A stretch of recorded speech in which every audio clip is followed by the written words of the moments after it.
Ethics and Society, Deontology, Kantian Formalism, Part 1.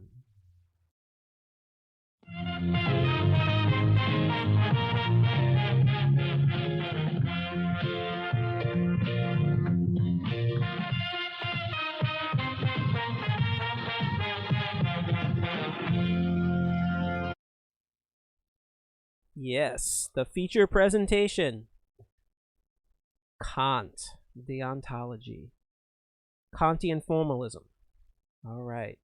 So this actually is going to be the last major theory of ethics that we're going to learn this semester. And it will fit in with that triangle that we've been looking at. Okay, so we're going back to deontology with Kant. We had started with deontology, right, with divine command theory. That was a deontological ethical theory. Then we looked at utilitarianism, and we said that was in the other direction. And we studied a few different kinds of consequentialist theories. Let's review that a little bit. All right, so we have these two directions that were from the first slide, and those two directions point to either the action that one takes, right? And so you should be taking notes while you watch this, right? This is active watching. So we have action. And if we look at the action, if we have an action-oriented ethical theory, we call that non-consequentialist, right? Because it's not looking at the consequences, it's looking at the action itself. On the other hand, if you're going to be concerned with what happens when you act, if you're concerned with the consequences, right, consequences, then we have a consequentialist ethical theory, right? Consequentialism. We can turn these into isms, right? Non-consequentialism and consequentialism, right? So we have two options. We either could be really focused on what are you doing and is that ethical, or we could look at what are the consequences of what you're doing and are those consequences ethical. So two different directions we can go in. And with deontology, we look at the action, and we can connect this also with cause and effect, right? This chain of cause and effect, and then effects become new causes. We studied that in science, and it's playing out here in ethics. All right. So we're going to be looking at the action today, and that means we're in the arena of non-consequentialism, and this is something we call deontology. Let's go to the next slide. Now, deontology, it's good to know where that word comes from. It comes from the Greek, and it actually was a word that didn't really come into fashion until the period where we studied utilitarianism, right, with Jeremy Bentham and John Stuart Mill. That's where we really start to hear this word deontology. But it comes from the Greek, and there's two parts to that word. This is a non-consequentialism. Right? You do what is right because it is the right thing to do, regardless of the consequences. Okay. Right, so we don't care about the consequences. Either something's right or wrong, and if it's right, do it. If it's wrong, don't do it. Doesn't matter what's going to happen. All right, so let's look at the etymology. Right, we have deontos down there. And deontos was ancient Greek for duty. Right? To live by honor. Right? You do what is your duty to do. That's the right thing. Right? You're obligated to do the right thing, and you're obligated not to do the wrong thing. So deontos, duty.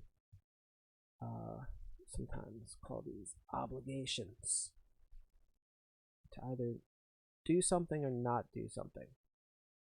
And the second part, logos, that's that strange word in the ancient Greek, which means word, but means more than that. It means to put things into words, to make something meaningful by putting it into words, to use language to give an account of something such that it becomes meaningful to us. We now understand it. Right, so logos. I'm just going to call it right up here, to give an account. So to give an account of duty, the dutiful life, that's deontology. That certain things we have a duty to perform if we're going to be ethical and to be good, to live by that code, right? That code of honor. Let's add that in here, a code of honor. Okay, so what are duties, obligations, things that we feel obligated to do or not to do, and it does not matter what the consequences might be. I'm going to put a comma there, and make that a little more better sentence. Okay.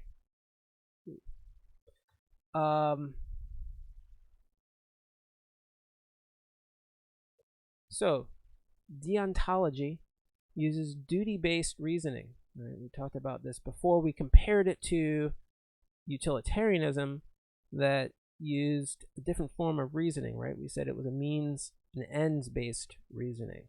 So here, deontology, we reason in terms of our duties. We have to figure out what our duties are, and then we have to fulfill them and make sure we do not violate them. Right, so there's deontology. Let's go back and look at that triangle that we say comes to us all the way back from Aristotle. And each angle of the triangle represents a different way to start thinking ethically. Right? If you break down sort of the ethical situation, we could look at these three different parts that then come together and form a triangle because they're all connected.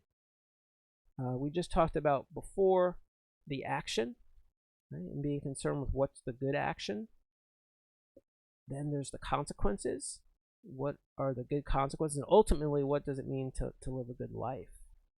And finally, though, you can go beyond action and consequence to talk about that there has to be a person that's doing these things and that's living with the consequences. So there we have over here the third part of the triangle. What does it mean to be a good person? Or to have morally good character, right? And so each of these angles, we can ask a different ethical question. What should I do? We have that word should. What kind of life should I aim for? And what kind of qualities should I have? All right, so based on this triangle, we can organize, we can make a picture of all these different ethical theories and where they are in that geography. So on top, we're talking about action. We have our non-consequentialism, our deontologies. And now we're going to have two theories in that camp.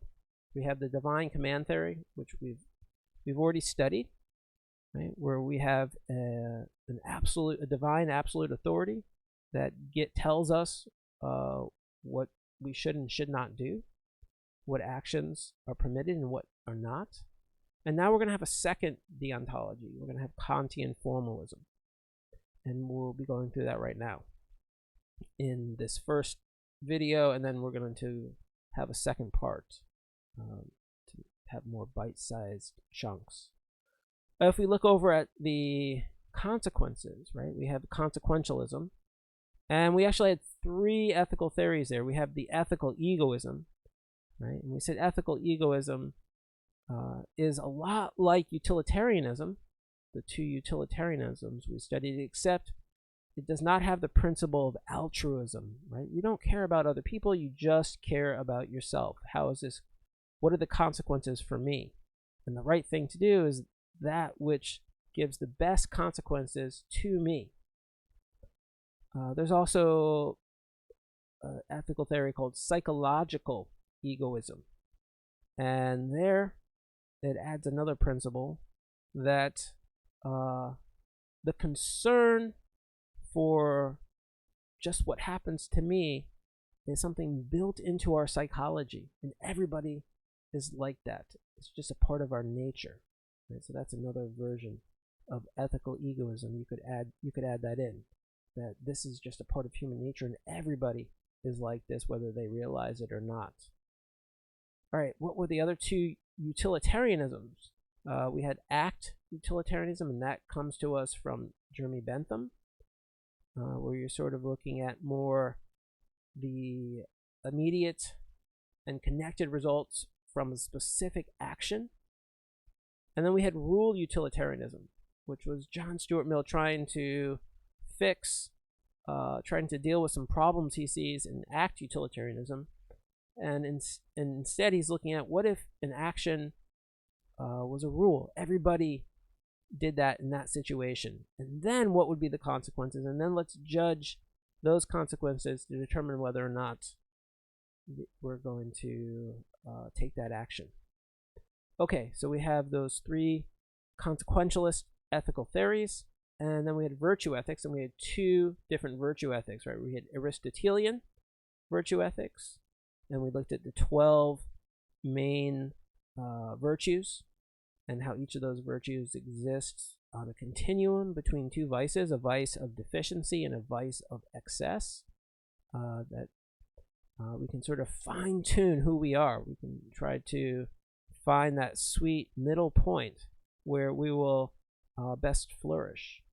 And then the Native American virtue ethics, where we studied Oisa, and he starts his virtue ethics with 1 root virtue that then leads to all the other virtues, and he says that virtue is silence. And if you start with silence, you'll develop other virtues like self-discipline and reverence and respect and wisdom.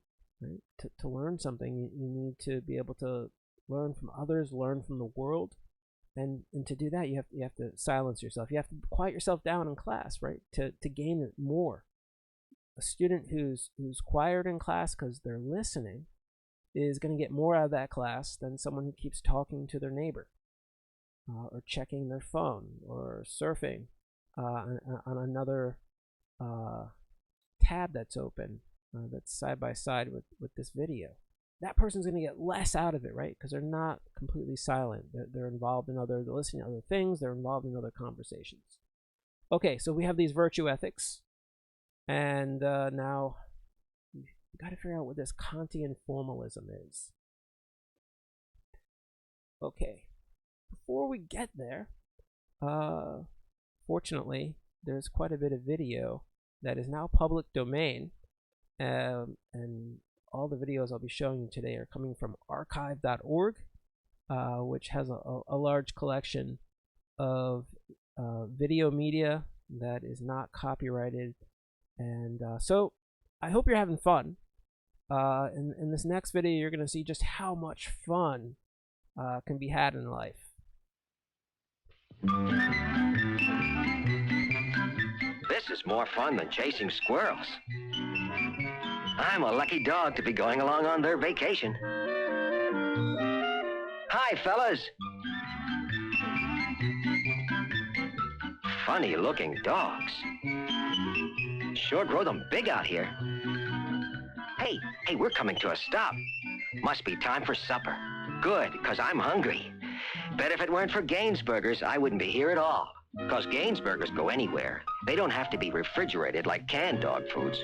Why, 2 of those beefy Gainsburgers give me all the nourishment of a 1-pound can of the finest dog food, and none of the bother. They give me everything I need and like. Beef, a vegetable, minerals, milk solids, vitamins. It's the canned dog food without the can. Another fine product from General Foods. Have Gainsburgers, we'll travel. And we're back. Okay, so if you do get hungry while watching this video, and philosophy definitely will help build up a strong appetite, please pause the video, go get some food, but don't eat Gainsburgers, those are for dogs. Alright, so Immanuel Kant. Here we have a portrait, actually, of the philosopher. He lived from 1724 to 1804. And I just want to say, to really know a philosopher, you sometimes have to pretend, you have to try to be like that philosopher. And so when you get these portraits of them, it's helpful sometimes to just take a moment and try to take on the pose of the philosopher. Like, let's see, I'd have to go like this, I guess. All right. So, Immanuel Kant is a Prussian philosopher. All right. So Prussia is actually a state. It's a part of eventually the German Empire, and so Kant writes in German. And the piece that we read for class is a selection from his work called Metaphysics of Morals, and that was published in 1797. Kant is an incredibly important philosopher, and he's considered to have begun the era of modern philosophy. So the philosophers that came before Kant are often considered, directly before him, are often considered the early modern philosophers. And then we properly come into modernity with Kant. So we'll talk a little bit about why Kant gets spoken of as being in that position historically. Kant in Prussia, he lived in Königsberg, which for a period was actually the capital, and then the capital was moved to Berlin, and it was moved to Berlin much before Kant was born, at least 25 years before he was born. But he grew up in Königsberg, which is a major metropolitan area in that time, and Königsberg is now called Kaliningrad, and it's a part of Russia. This was taken over by Russia at the end of World War II, and there's actually some incredible battles where Nazi Germany comes in, takes over Prussia, and then the Russians come in, and it's a very difficult battle, but they're able to take back Königsberg, and it becomes Kaliningrad, Russia, after the war. And it is still to this day a part of Russia. So Kant grew up in Königsberg, and he actually never left that area. He never traveled about more than 40 miles from his home. He spent his entire life just in that one little dot on the planet. And that was actually enough for him. There was so much there, so much for him to think about, so much for him to do, that he was quite content exploring that part of the world. Okay, and we'll talk maybe a little bit more about why that makes sense as we look at his philosophy. Okay, so continue on. We have another pose, another portrait. This one is much more, to me, it feels darker. And so let's see. Down to this one. All right. So Kant, he says this out loud. He wants to be a revolutionary at the level of Copernicus. He wants to give us a Copernican revolution. Now, Copernicus, who was he? He's the guy that studying astronomy, making lots of observations, comes up with this theory that, in fact, the Earth is not stationary. Now, most people thought the Earth was stationary. Why? Because most of our observations are, we don't feel like it's moving, right? If something is moving, then it's hard to stand up straight. We're wobbling around, we fall over, there's all this momentum. And if we're moving really fast, then we feel a lot of wind blowing in our face. We usually don't feel that. And the sun, every day we wake up, we see it rising in the east and setting in the west, and it moves across the sky during the daytime. So from just basic observations, it appears that the Earth is stationary and the sun is in motion around the Earth. Well, Copernicus gives us a theory, and it turns out this theory is able to explain a lot of different phenomena that wasn't explained by the prior theory. That in fact the Earth is in motion, it's circling the sun, and it's spinning on an axis. And this is a revolution. Why? Because it goes against just common sense. Common sense was, no, the sun's in motion. And here is Copernicus saying, no, you cannot trust your just common sense.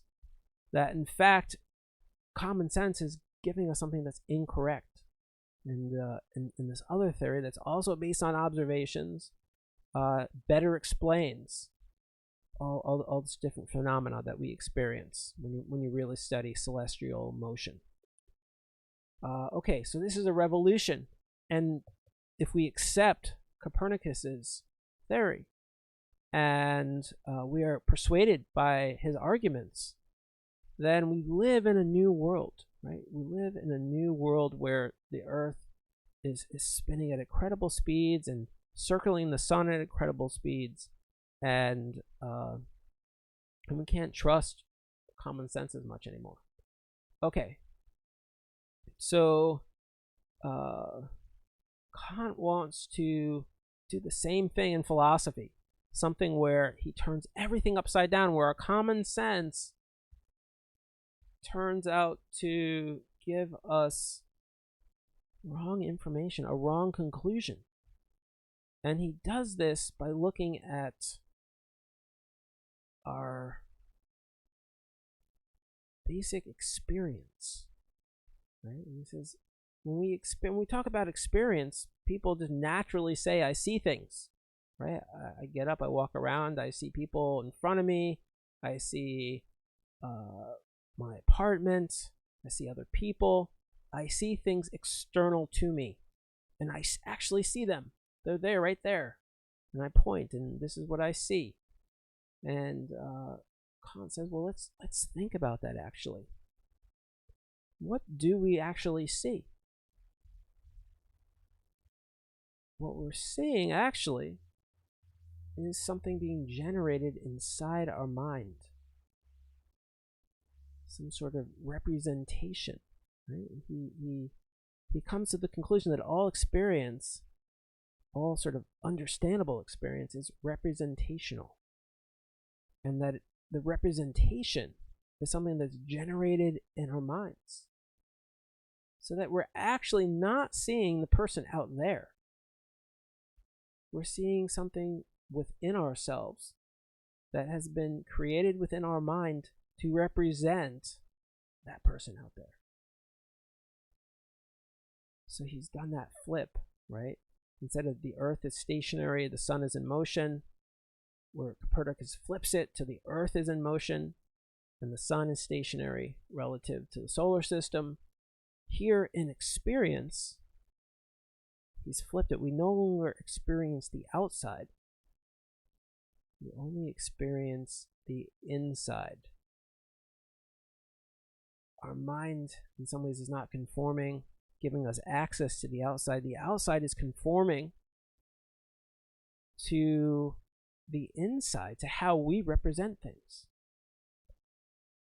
Okay, this is an earthquake in philosophy, right? It begins modern philosophy, and to some extent, this is still the world we live in, right?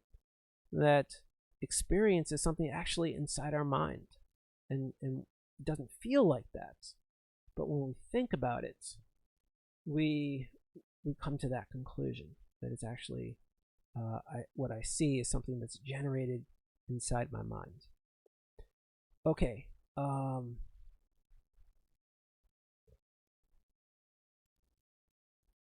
So we have no direct experience of the outside external world, right? Everything is mediated now through our mind and the images that are generated there. And this may not have been his intent, and we're going to talk about this now, but it pushes philosophy towards this one camp, rationalism. Because rationalism is more an internally focused philosophy. But this actually was not his intent. There's these two camps, and they're both opposed to each other, rationalism and empiricism at that time. And Kant is actually trying to not take sides, to sort of try to put both together. Okay. So, what is this split? This is in early modern philosophy. This is before Kant. We need to kind of know this. It's not exactly ethics, but it's going to help give us a framework and a context for Kant's ethics that really is, I think, kind of necessary for understanding Kant. All right, so early modern philosophy splits into two camps, and the two camps are diametrically opposed. I've already told you their names. Let me go up here. Sometimes I forget to give you some notes. So early modern philosophy splits into rationalisms and empiricisms, right? And there's different rationalists, and they have their own versions of rationalism. There's different empiricists with their own, but you get split up based on some basic shared beliefs or shared starting points. You become a rationalist or an empiricist. Okay, and they're pretty much diametrically opposed in a lot of ways, and it mirrors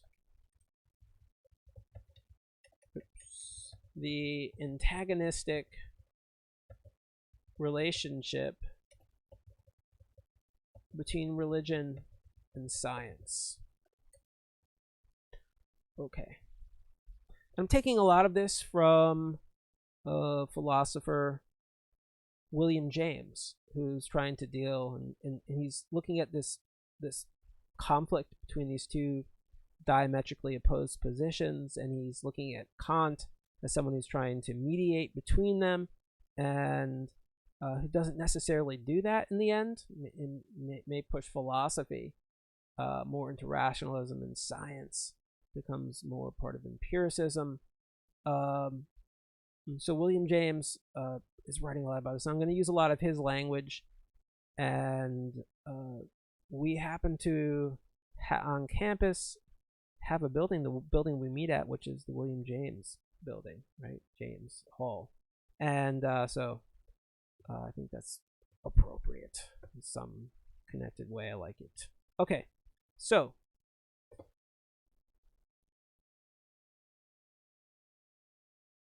here are, this is a picture still of Kant, right? He's got his slightly weird eyes.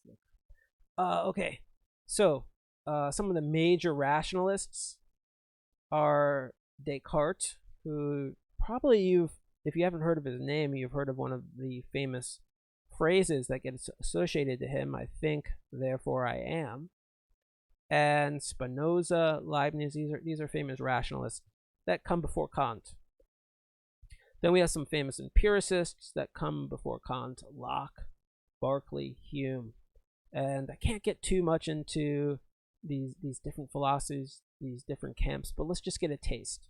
So rationalism, right? The rationalists first know the world, right? This is a lot about trying to know things, know the world, have knowledge. The rationalists first know the world through reason and first principles. So the rationalist says there's certain principles. The world is governed by rules, laws, and those laws exist before anything else.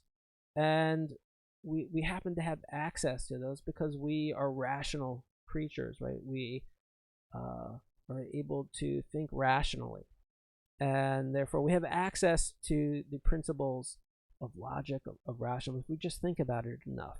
So the rationalists first start with these first principles, these rules, these laws, these sort of primordial definitions, and then they move on from there, often using a form of reasoning that's called deduction. On the other hand, you have empiricists, and they first know the world not through principles that we can just think about before we've even experienced the world. They first know the world actually by having to go out there and observe it and collect facts, right? Facts about the world through direct observation of it. And after making many observations, then they might use a different form of reasoning, we call induction, to make some conclusions about the world and how the world works, and what laws might govern the world, and what definitions might hold. So the empiricist says we don't have anything in being point, we have to go out and collect facts and observations. Whereas the rationalist says, no, you do start somewhere. And you do have these principles that are just built into us, that we have access through being able to reason, and that's where we should start. So two different starting points. They're very much opposed. Empiricism gets closely associated with science. Rationalism becomes more closely associated with religion and also philosophy for quite a period. Okay, so check one thing. Okay, so we're actually at that point in the video where we're gonna take a little break, and I don't know if you guys have heard of Joe Schmo, but he's got a bad attitude. We've all met Joe Schmoes, and well, here's Joe Schmo. The one, the only, Magnifico the Magnificent. He will do the super back and forth, up and down, triple somersault. The only such somersault done anywhere, by anyone in any place in the world. And there he goes. He made it. What a man. Say, but there's Joe the Schmo. He doesn't look very happy about the whole thing. He's going to try the super somersault, too. And better be careful, Joe. And there he goes, and Joe says no. But why, Joe? Joe says no again. Oh, Joe, you schmo. Don't be a schmo, Joe. Be in the know, Joe. Religion and race just don't count in this place. So be in the know, Joe, wherever you go, Joe. Remember that, Joe, you won't fall on your face. All right. Well, we don't want anyone to fall on their face. So don't be a Joe Schmo. All right. Let's talk a little bit about how Kant tries to mediate between empiricism and rationalism. So what he does is he says that within our minds, right? So experience is just happening inside the mind. It's got limits. Right? We can't go outside ourselves. Everything that we experience is now mediated through our mind, which is composing the representational experience that we experience. All right, so what does he do? He says that within the mind there's really two parts that come together. There's a part that's conceptual, right? These are ideas that form concepts for ourselves. They're sort of he's going to talk about conditions. And those ideas help us to organize and distinguish and set up boundaries to the other part, the other side of our experience, which is the perceptual side.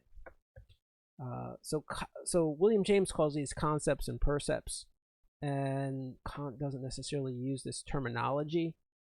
He talks about the faculty of understanding, which is going to give us concepts, and he talks about the faculty of sensibility, which is going to give us our sense experience, our percepts. Okay, I think it gets confusing when you start talking about the other side, the faculty of sensibility, because sense is often understood as meaning, makes sense, and I'm going to talk about things making sense today, so I'm going to use percept. That's what William James uses. Okay, so our perceptual experience comes through our five senses.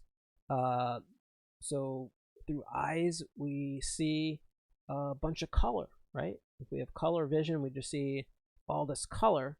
But with concepts, we're able to then divide up that color into different areas, such as that area of color, I'm going to say, is a person. And now, even though all that color keeps shifting and changing as you move and your eyes dart back and forth, you have the idea, the concept of a person to sort of stabilize that part of our vision into something understandable. So what does Kant do? Kant says that concepts alone, if we didn't have things that we could apply our concepts to, that concepts would be invisible to us. Right? We wouldn't be able to see them. They might be there, but if they have nothing to be applied to, then there's no way for us to see them. They're invisible on their own. On the other hand, he says percepts, right, cannot be experienced without the representational form, the concept, to make them understandable, so that percepts become just a jumble of color. We don't experience anything at all either if we don't have the concept. So he's saying that we need both concepts and percepts. We need both rationalism, the concepts of rationalism, the principles of rationalism that govern our representational experience, and we also need the faculties of sensibility, the percepts, the sense data that is there to be organized. So we need that which is to be organized and the organizing principles in order to have actual experience. We need both sides. We need rationalism and we need empiricism. So Kant is a peacemaker. He says, listen, it's not one or the other. We need you both. We need you both simultaneously. And without both sides, we have no experience at all. Right? So this is a way to be a peacemaker, to mediate between the two, is to say you're both vitally necessary. Right? I need to preserve both sides, but he does want to set up these limits, right? So it's within experience, it's within our mind, and within those conditions, within that limited area, we need both. Okay.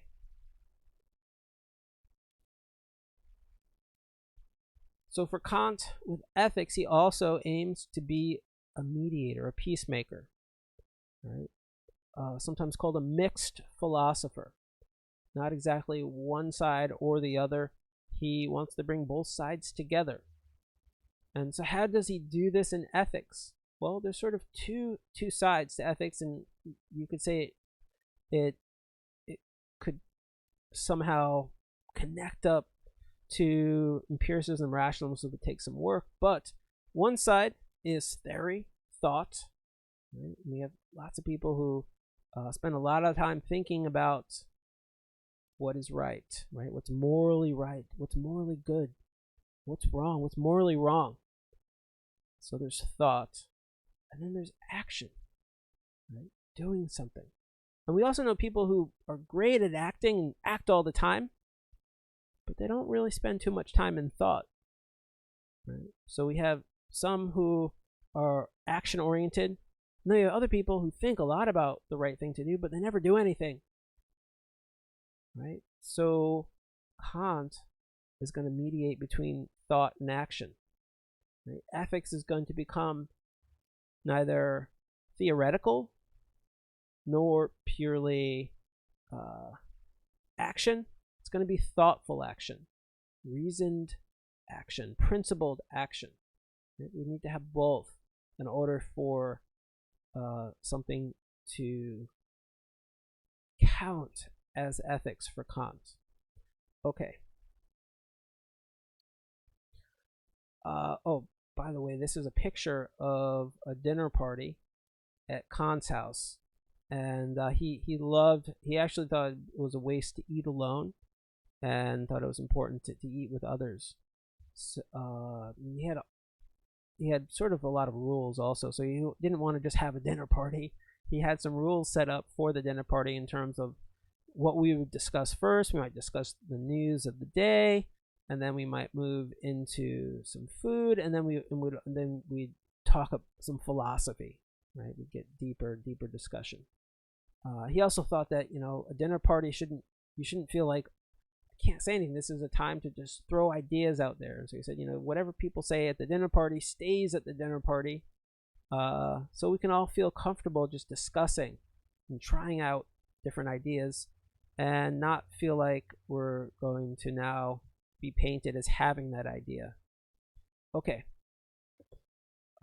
This next picture is actually a picture in Kaliningrad of Kant's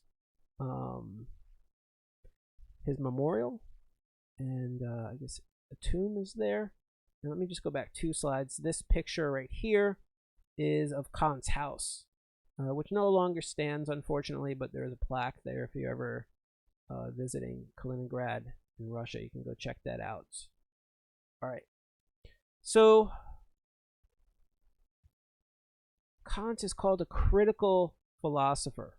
And that word critical is there because it means that he establishes limits and then he tries to work within those limits.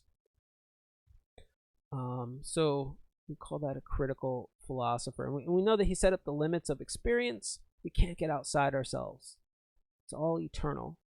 And then within those limits, there's a lot to explore, right? There's these 2 different faculties, and there's reason itself that's within us, and reason itself is just a fountain of things to think about.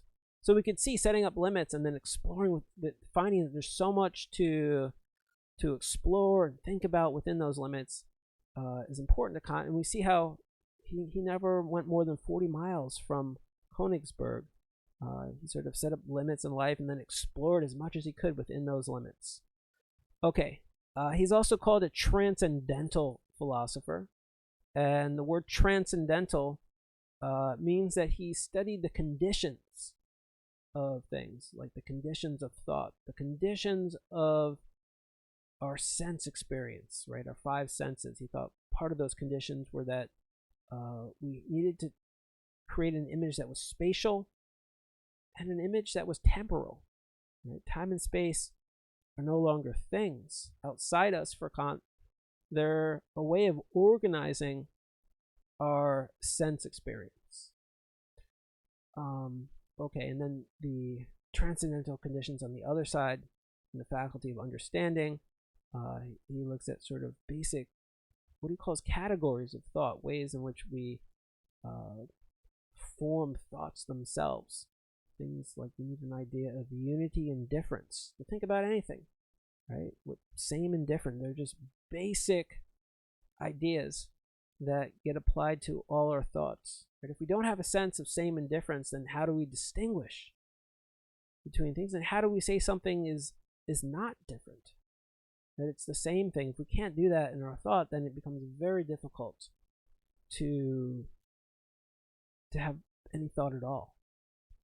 Okay, he's also Kant is considered an idealist, right? Idealist ideas. The whole world now of experience is all within our heads, and that's usually where we are. Then is inside our head. We can't get outside our head, so we're sort of imprisoned in some ways within idealism, so we call him a transcendental idealist. But this is something that we're sort of imprisoned in. There's more to the world. He's not saying that there isn't a world outside. He's just saying that we can't directly experience it. So Kant also calls himself an empirical realist, because he does think there is a world outside our experience, even if we can't directly experience it. It's mediated. Okay. One last thing before we end this video. This is a little bit of more current information about Kant. Here is in Kaliningrad a statue of Kant, and it has been attacked with pink paint. So you're saying, what? What did Kant do? He died in 1804, right? This is over 200 years ago. Why are people throwing pink paint at his statue? And actually, they didn't just throw it at his statue. They went to that tomb, that memorial that I showed you before, and they attacked that. And also the plaque at his house, I think, was also graffitied. What is going on? What did Kant do from the grave? Well, it turns out that in Kaliningrad, they have a international airport, and they decided they wanted to give it a name. I'm not sure if it's a new name or if it just didn't have a name. It was just called International Airport. But they decided, okay, we're going to have a name, and we're going to do this democratically, actually. So this is in Russia, but they're going to have voting online where people can go and vote for what they want to name the airport in Kaliningrad, which was formerly Königsberg. Now, Kant is one of the most famous people to have ever lived and come from this city, and he became one of the choices to name the airport after Kant. And in some ways, this made a lot of sense, because Kant was someone who was very much interested in sort of a community, an international community of different nation states, sort of different national actors, all independent and free and coming together. He actually envisioned, this is way before League of Nations or the United Nations, he envisioned some sort of institutions where different nations could come together and rationally discuss different issues and try to figure out what they should do, what's the right thing, what's the morally right thing, course of action. And that this sort of international dinner party could freely speak to each other and figure it out together.